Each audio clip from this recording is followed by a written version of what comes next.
Depuis Le ministre de la Santé, Benjamin Nkpati, était face à la presse ce lundi.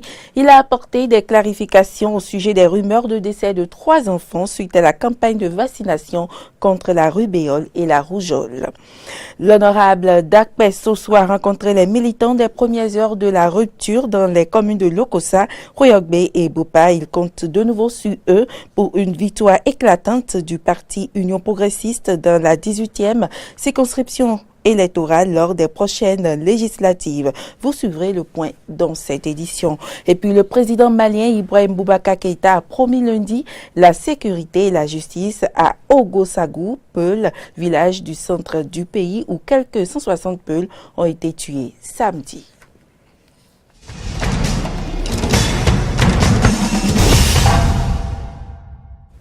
Mesdames, Messieurs, bonjour et merci de nous rejoindre pour ce point de l'actualité. Suite à la rumeur persistante faisant état de décès de 3 enfants liés maladroitement à la campagne de vaccination contre la rubéole et la rougeole organisée par le gouvernement du 5 au 11 mars 2019, le ministre de la Santé, Benjamin Nkpati, est monté au créneau pour clarifier. Nous vous proposons de le suivre. Il est au micro de Laurent Toninkes et Denis Marouya. Depuis quelques jours, circulent sur les réseaux sociaux des informations tendant à discréditer les actions de santé, notamment la campagne nationale de vaccination contre la rougeole et la rubéole, couplée à la supplémentation en vitamine A aux enfants de 9 mois à 14 ans, organisée sur l'ensemble du territoire national du 5 au 11 mars 2019. En effet, le 22 mars 2019, un journaliste de Bénin Web TV a publié un article sous le titre « Bénin, 3 décès après une campagne de vaccination contre la rougeole et la rubéole », tendant à rendre la dite campagne responsable de 3 cas de décès enregistrés chez des enfants ayant présenté des manifestations adverses post-immunisation MAPI.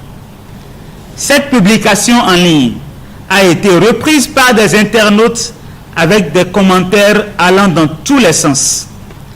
Je voudrais, à travers ce point de presse, rassurer tout le peuple béninois et surtout les parents que le gouvernement de la République du Bénin ne saurait organiser une campagne de vaccination pour nuire à ses propres enfants.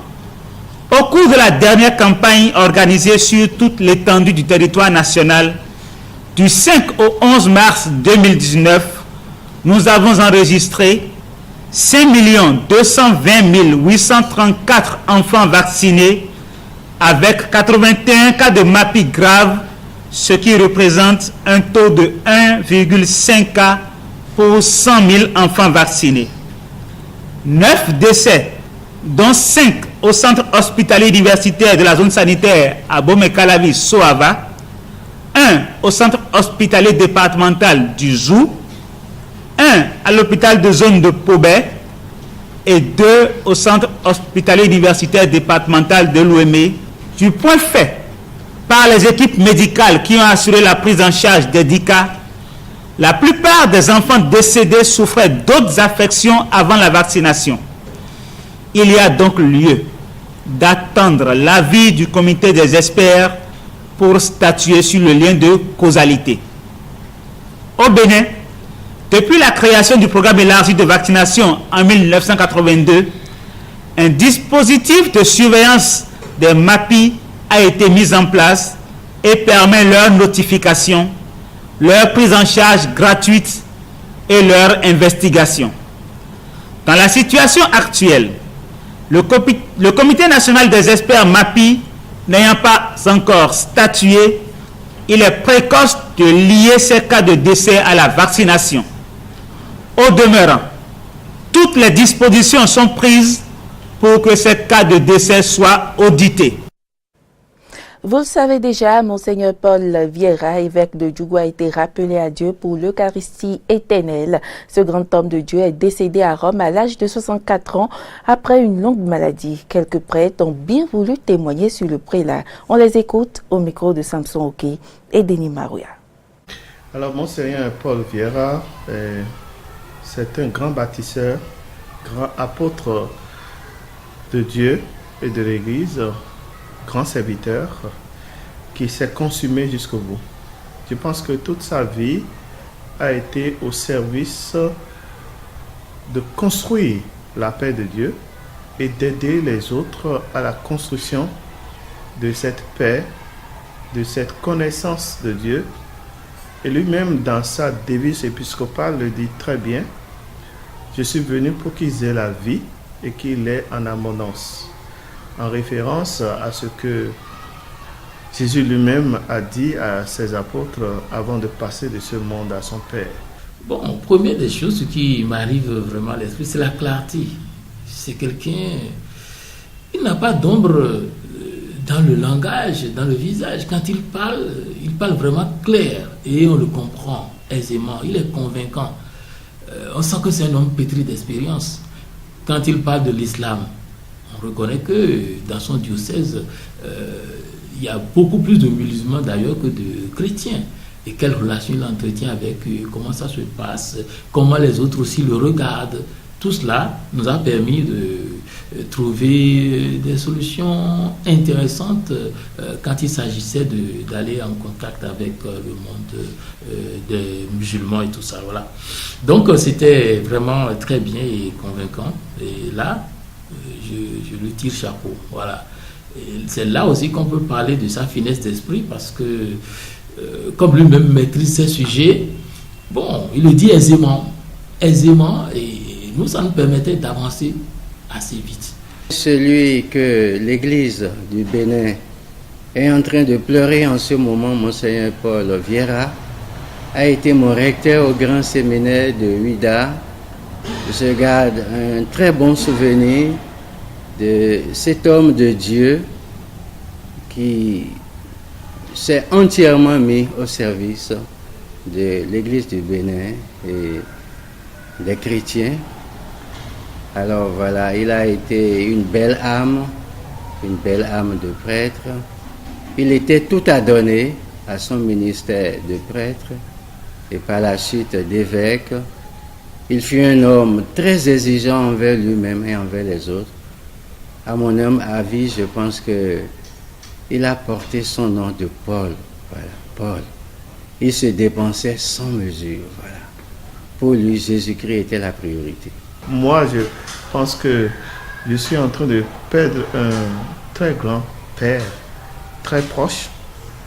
Et il y a de cela une semaine avant sa mort, quand je l'ai eu au téléphone et sa voix était complètement cassée, je sentais le danger, mais je n'y croyais pas.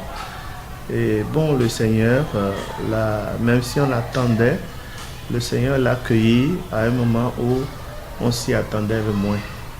Et nous croyons et nous espérons que lui, qui a été un bon combattant, il puisse recevoir maintenant la couronne de gloire.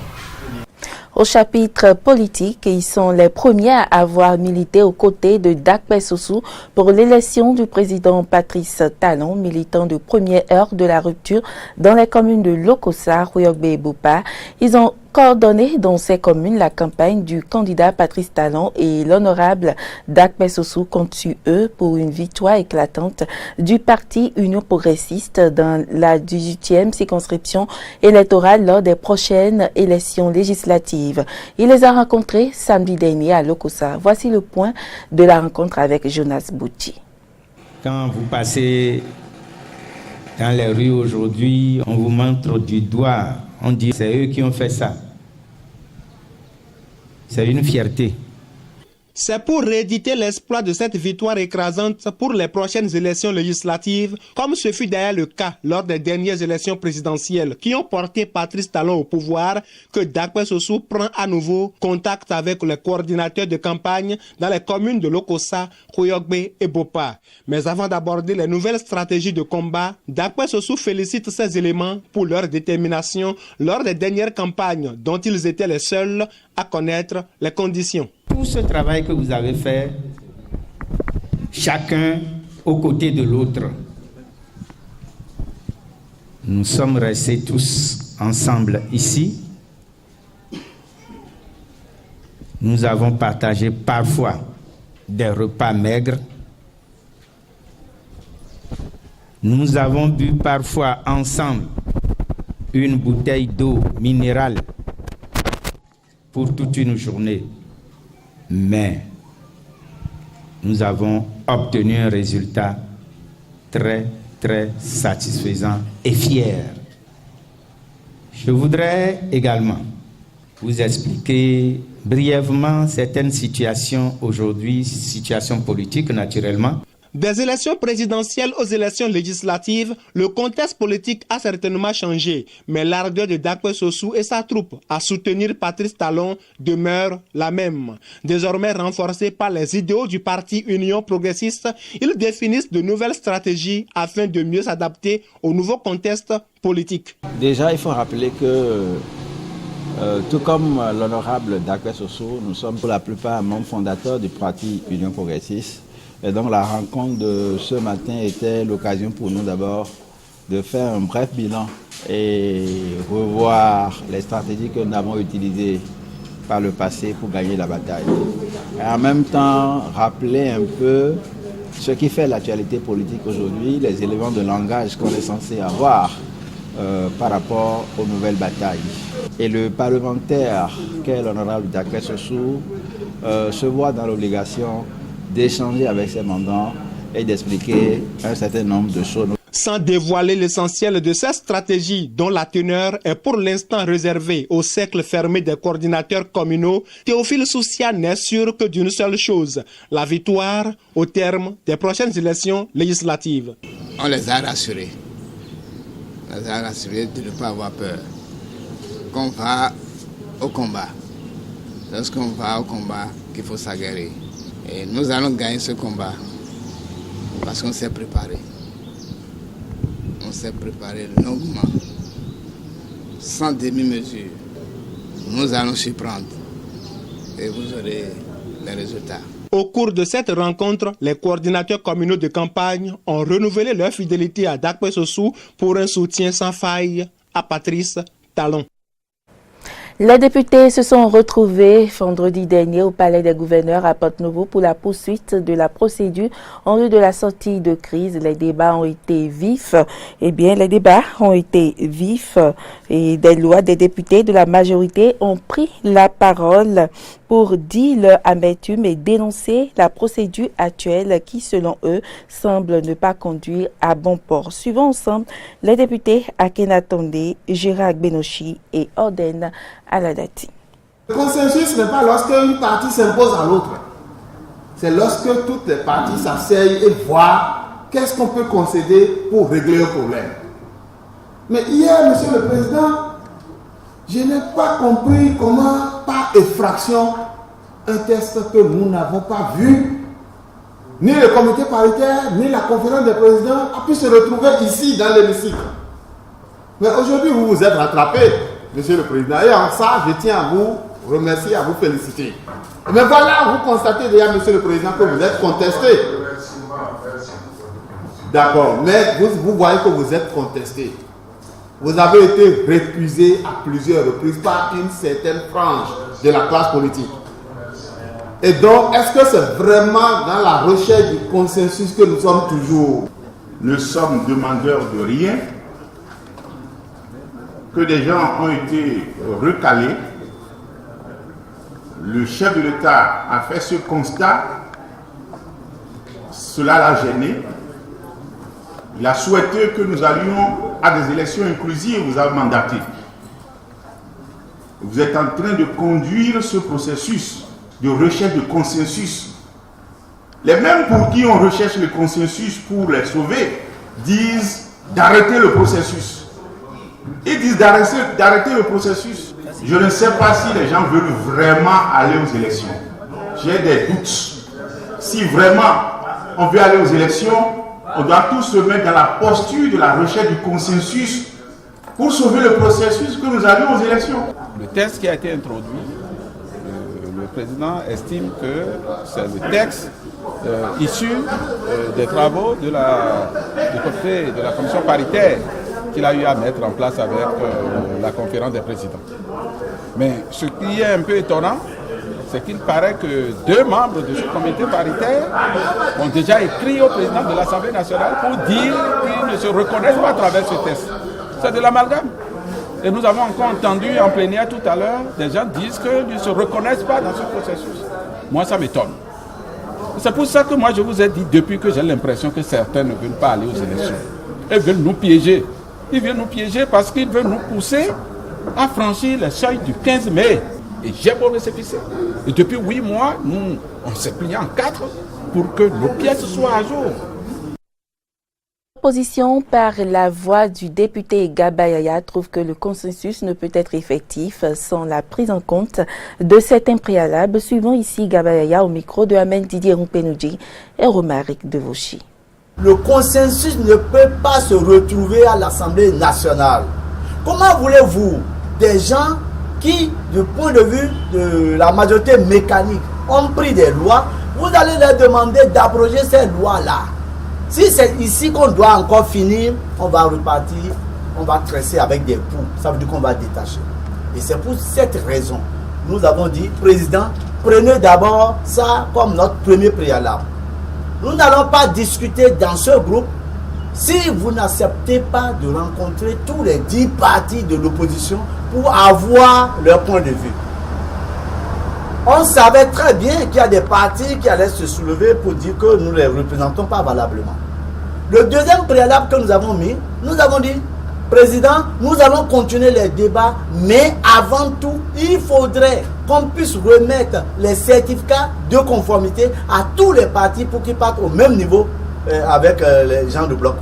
Vous le savez très bien, les 2 blocs ont reçu aussi facilement leurs certificats.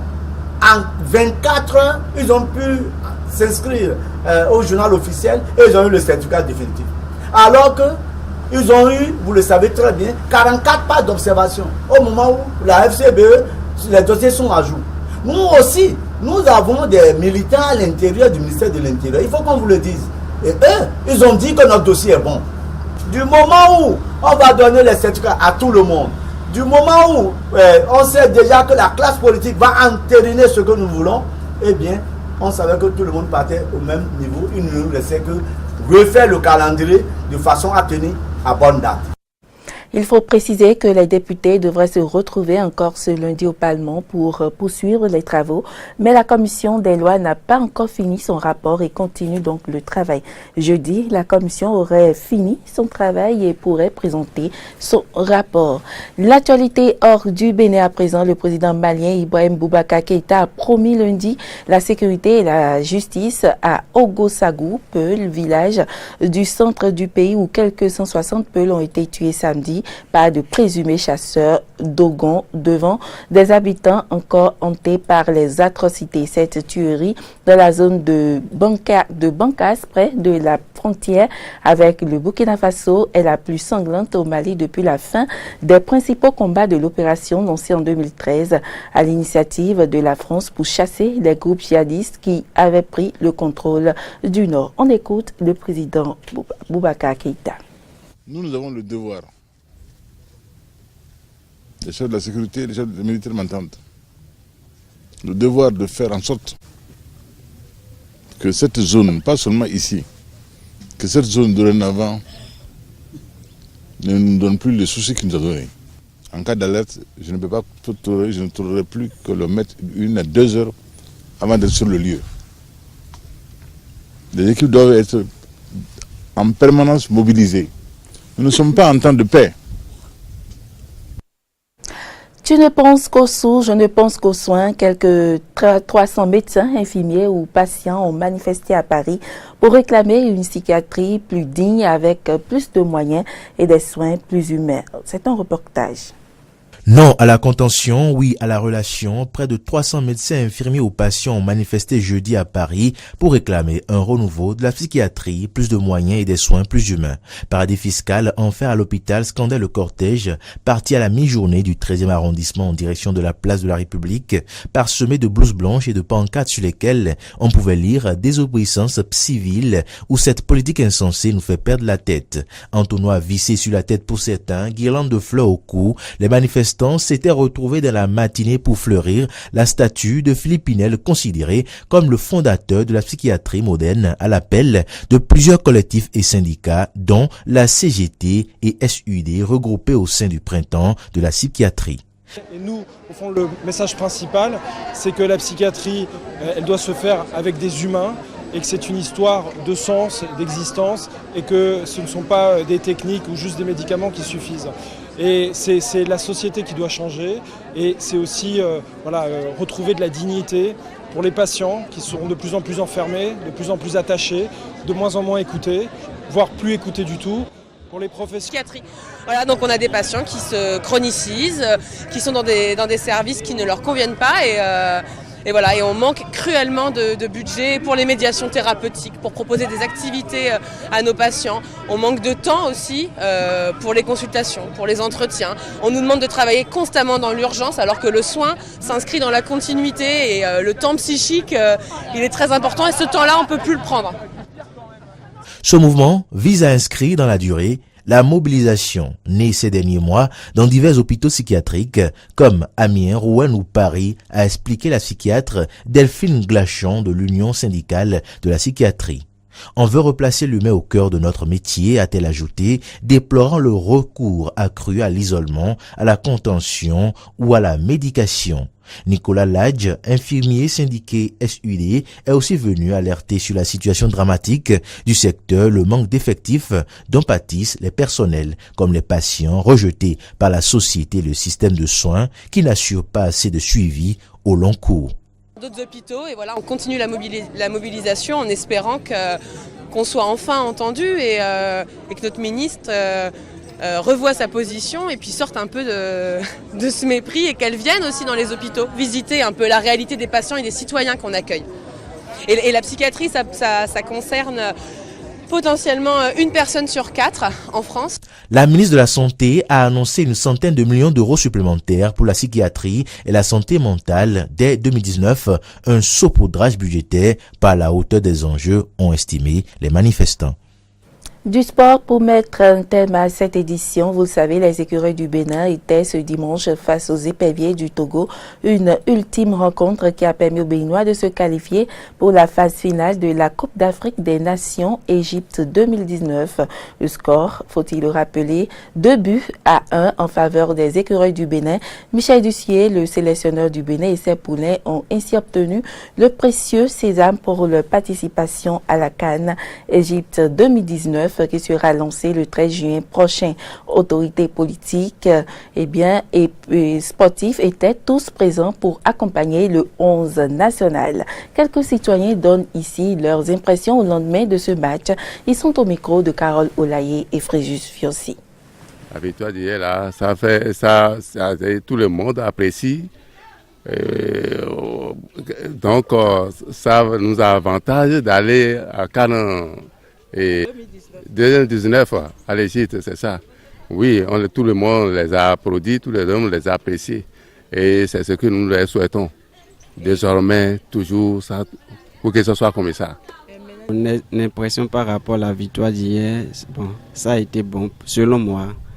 Si l'écurie a gagné, c'est moi qui a gagné. Je suis béninois. Je suis fier que mon équipe a gagné, donc c'est mon impression. Je souhaite qu'il continue comme ça pour la CAN, on aille jusqu'au bout. Ça, c'est notre fierté, c'est ce que je souhaite. Ça a été une fierté pour nous, parce que nous espérons cette qualification il y a longtemps, mais hier on s'est tous mobilisés derrière les écureuils. Donc nous, on est fiers quand même, c'est une fierté qu'on ne peut même pas exprimer. Donc la seule chose qui reste maintenant, c'est pourvu qu'ils aillent, qu'ils ne font pas piètre figure en Égypte, pourvu que les moyens y aient pour qu'on puisse les accompagner, pour qu'ils sortent au moins de leur poule. C'est ça le nécessaire. Ce que moi j'ai à dire à leur entraîneur, c'est qu'il fasse bien sa sélection, comme il a démarré. Qu'il ne se laisse pas conduire par notre fédération. Donc c'est ce que moi j'ai à lui dire. Mais je vois que c'est aussi un entraîneur expérimenté. Donc je n'ai pas peur sur ce point-là. Par rapport à la victoire des écureuils, bon, ça m'a pas surpris parce que je savais que mon équipe allait gagner, donc c'était pas un souci pour moi. Je savais que le Bénin allait gagner parce que rarement on perd chez nous et c'est normal. Il fallait qu'il y ait cette victoire-là pour nous remonter un peu le moral depuis ce silence qu'on a depuis par rapport à notre équipe. Je peux dire ils ont bien joué, ils ont bien joué, oui, je peux dire ça, mais pas comme il le faut. Parce que vous savez, dans un jeu, il faut voir un peu la performance des joueurs. Mais je peux dire que aussi la chance a joué un peu, puis on a remporté. L'essentiel est qu'on remporte. Pour la CAN, je souhaite que les écureuils fassent mieux par rapport à leur performance à la CAN et qui nous amène la coupe. Pourquoi pas. Mesdames, Messieurs, ce sera tout pour cette édition. Merci pour l'attention et à demain.